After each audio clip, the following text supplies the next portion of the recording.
If you ain't number 14 years old, bird chest looking muff, basically you turn sideways and disappear, don't ask anybody about what part of my pec should I focus on. Muff, the pec part. You don't have any pecs. Hey folks, Dr. Mike here for RP Strength.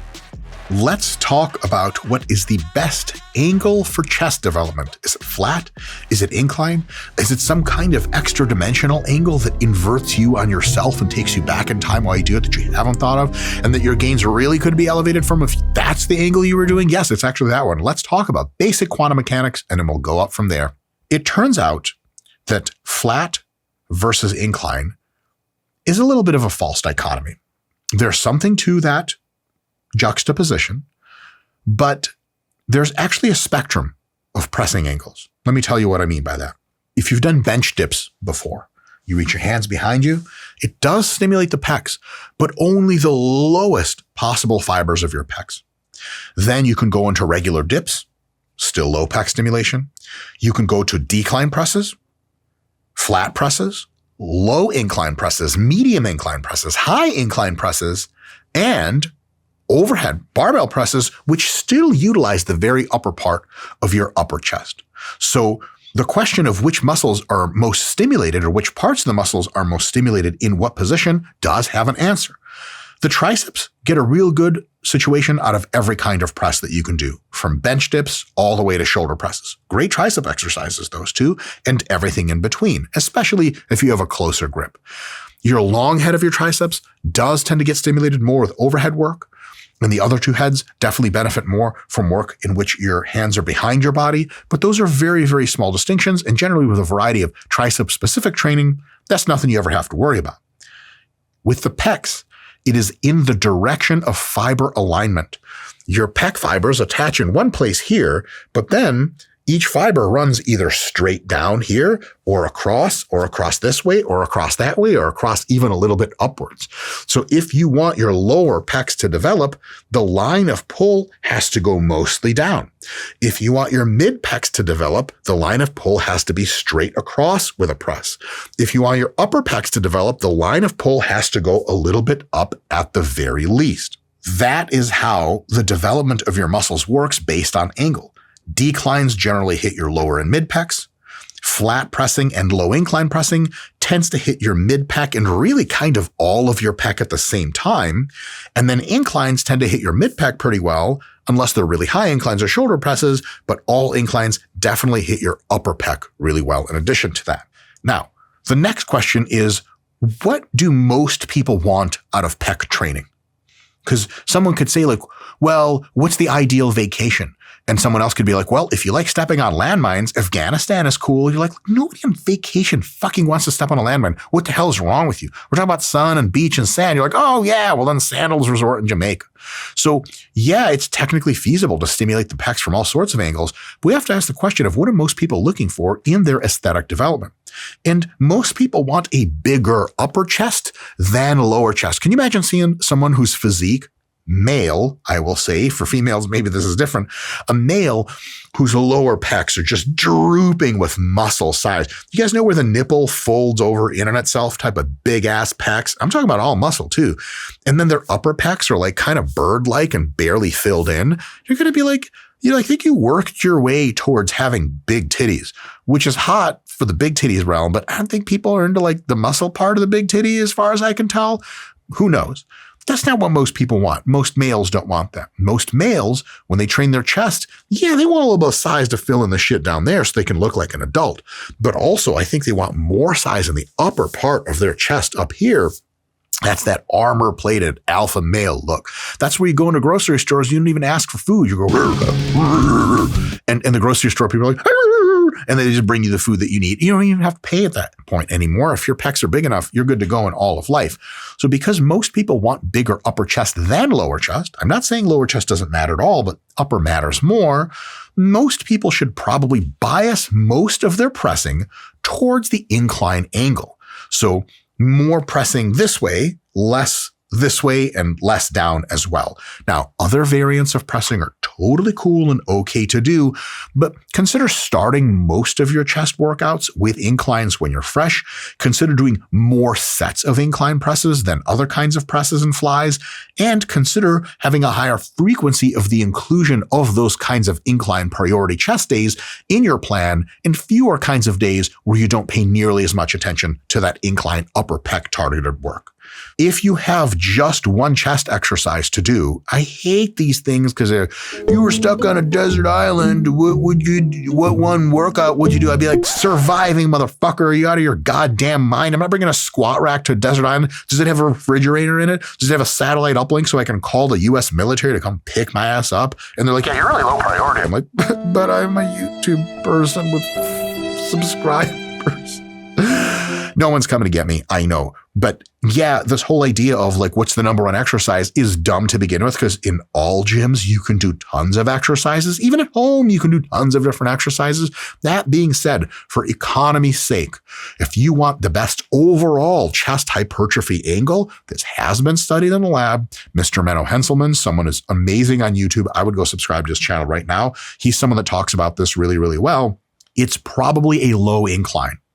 The best overall pec growth from top to bottom, left to right, that you can get from one exercise. You don't just have to do one exercise, but between us girls, if you insist on it, low incline, probably the lowest degree a regular incline bench at a gym can go. So you pull the pin out, you go click, push the pin in. 15 degrees or so, 30 degrees, somewhere between those two is where you're probably going to get your best hypertrophy for overall chest results.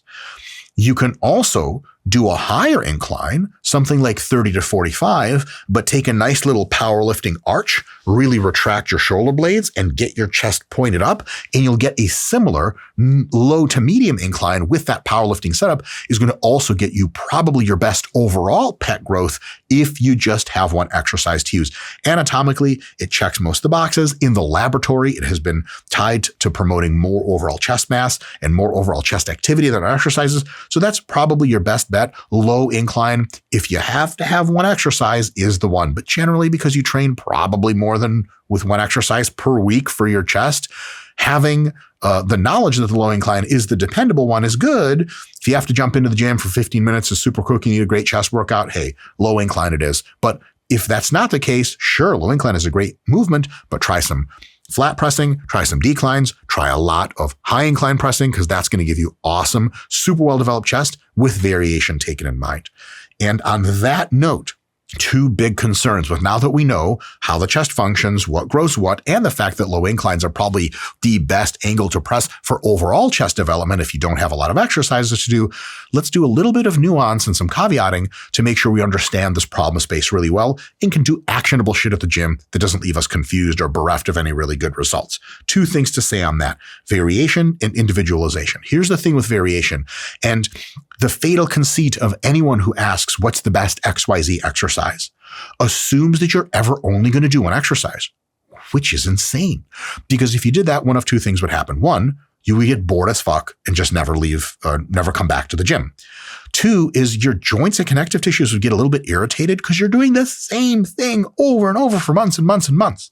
So if you insist on 9 months of focusing on incline pressing to get that upper pec stacked up, at least 3 months of the year, try doing more flat and decline work and just maintenance work for that upper pec to cool off it a little bit, get some variation going in there.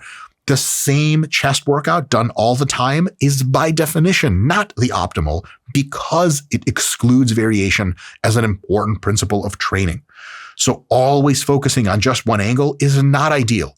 Having a diversity of angles and prioritizing the angles more often that are upper angles if you want the upper pec development, average low incline if you want average, or if you need to bring up your lower pecs, which some people do, more decline work and dips and stuff like that, that's the smart way.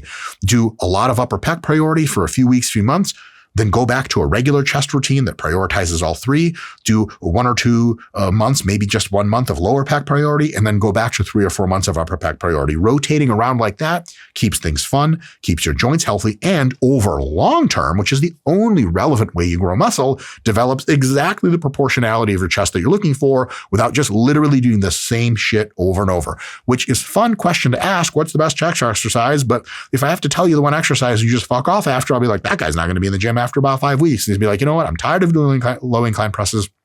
I want to switch it up. We might as well know how to switch it up to get your best long-term results. There's 2 types of variation, fundamentally. Variation that's purposeful, that you have a plan for, and variation that's random. If you do random shit, you get random results. You do purposeful shit, you probably get more of the results that you're looking for. Weight loss can get very complex. Dozens of food groups, meal timing, specific supplements, the whole gamut. At RP, we have helped over 100,000 people get into their lifetime best shapes, and we learned how to simplify the dieting process so much that the whole diet you can use to get in your best shape only takes up 1 page. And for no extra charge, you'll also get our RP Gym-Free at-home workout plan, 8 easy-to-read ebooks about diet science, cooking, and all fitness essentials, and both a meal prep and on-the-go eating guide. It's the simplest diet you'll ever follow, and if simple results are up your alley, click the link in the description of this video to get started. Usually you'll have not just 1 chest day per week, but maybe 2 or 3. If you have 2 chest days per week, for example, 1 chest day can always be all around. Lots of low incline work, lots of flat pressing, and that's about it. The other day, you can do your specialty day. And so for much of the year, that first day of the week, the second day of the week, a Thursday, overall chest work. Monday, upper pec work. Tons of upper pec, minimal anything else. So that way, in any given week like that, your upper pecs get a disproportionate amount of the work because they also get hit in that overall chest exercise day, the overall Thursday chest day, but they get hit especially even more on that Monday. So they get most of the attention through the week, but we're still hitting all parts of the chest. And that way we don't have to go around and do 15 different exercises on one day. You just do a few exercises for incline on one day, 1 incline exercise and a few flat or decline exercises on the other day, and it's awesome. That way, after a few months of that or a few weeks of that, you could say, you know what, I want just more overall chest size. Then your 2 chest days turn into overall growth and overall growth. And then if later you want, oh, you know what, I want more lower pecs, you take that first day and you do more lower pec focused, flies that are on the low angle, dips, something like decline presses, so on and so forth. A really big arch on a flat press will help you with that. And then that second day is just overall pec day one more time. That kind of structure gives you amazing variation, but keeps what you've built from the other focuses so that you can continue to make a long-term progress. And because it's 2 different types a day in every single week, that never really gets stale, and that's a big, big deal. Secondly, individualization. Here's the thing. You're not the same as everybody else. You might need more overall pec work. It's always funny, and guys, I mean this well. It's just for comedic exaggeration that I talk like this. If you see me in real life, I do the same thing in real life, by the way. If you ain't number 14 years old, bird chest looking motherfucker, basically you turn sideways and disappear, don't ask anybody about what part of my pec should I focus on. Motherfucker, the pec part. You don't have any pecs. Overall growth is the priority for probably most new lifters, if not all of them. No matter if you want big upper pecs in the future. Don't you worry about upper pecs just yet. Let's get something in there that's detectable by MRI first, and then we can work on prioritizing it. Because you might not even know what genetics you have until you grow some fucking muscle. So a lot of people need overall pec work. You might need more lower pec work. I've actually been in a part in my bodybuilding career where I have like a pretty cool genetics for upper chest. It looks like a shelf. If I do a rear double bi and I lean back, it looks like I have like pecs sticking out meaninglessly in a back pose, but my lower pecs aren't as gifted. And so sometimes it seemed like there's something missing there. And so I've actually had some feedback and attended to it, but more lower pec work on purpose. And that's definitely a thing you can do. It's not as common, but contextually it can be a thing. And you may need more upper pec work, but even than average. Some people have really well-developed lower pecs, either through history of training or just genetics.